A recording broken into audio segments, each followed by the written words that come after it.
Okay, so now we're gonna talk about the global wind pattern. So to understand that, you first need to understand that air moves from area of areas of high pressure to areas of low pressure. So let's make a note. Air flows from areas of high pressure to areas of low pressure, always flowing from high to low.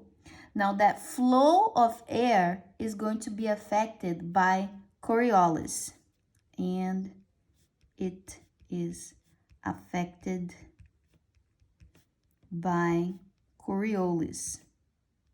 Remember, Coriolis will deflect a fluid to the right or to the left, depending on which hemisphere we are on. So if we go back to our drawing here, air will flow from the high pressure area to the low pressure area.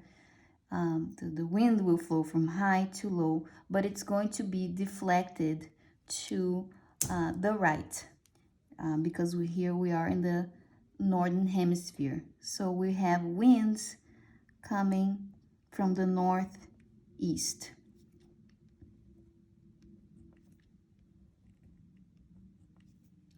These winds are called the northeast trade winds. Then we're gonna have winds flowing from 30 to 60 degrees, so from high to low, and again being deflected to the right. So they are coming from the west. So these are called they're coming from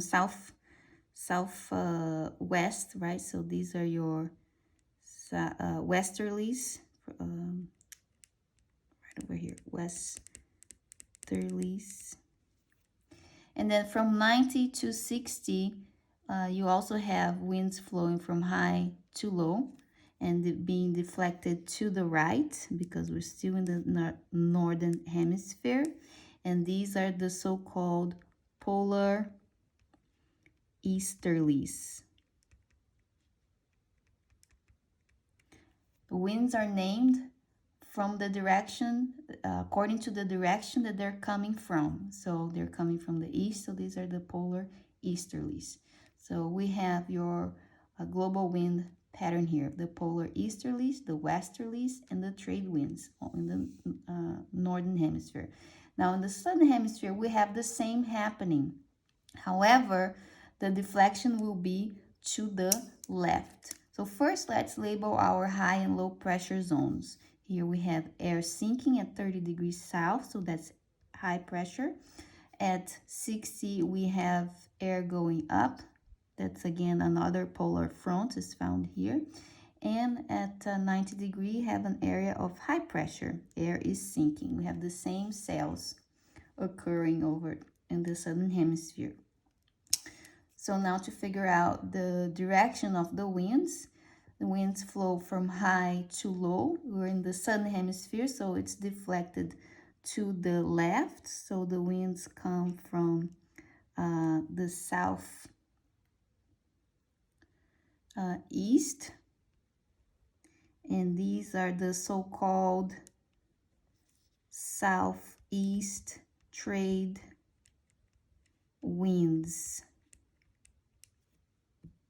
Over here we have winds flowing from high to low pressure.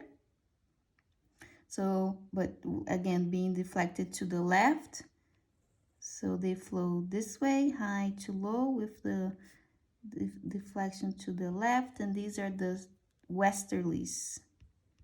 Westerlies coming from the west. And then again, from high to low, deflected to the left, we have your polar easterlies. So these are your global winds. These global winds create some interesting areas around the globe. Um, for example, over by 30 degrees north, there's an area that's called the horse latitudes. Um, and those are named by sailors or voyagers from explorers from the past. So these uh, ships that got stuck over here in the 30 degrees north because there's no wind, um, and they would be stuck there for weeks. And when there's no rain here, it's a dry area, so there was no water for them to drink, there was no water for them to feed their livestock, and so they were forced to either eat their animals or to throw them over the side of the boat. And so these latitudes became known as the horse latitudes. Now, another interesting place is at where there's the convergence of the northeast and the southeast trade winds. This area is called the doldrums,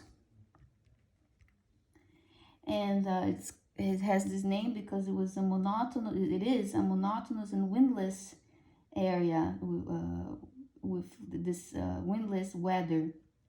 And so it's very calm, and the ships would also take a long time to move past this area, since they were all using wind as a mechanism to move their vessels. So those are a couple notes about these global winds patterns. But mostly what you need to understand is how these winds are generated and their names, their direction, and how Coriolis affects them.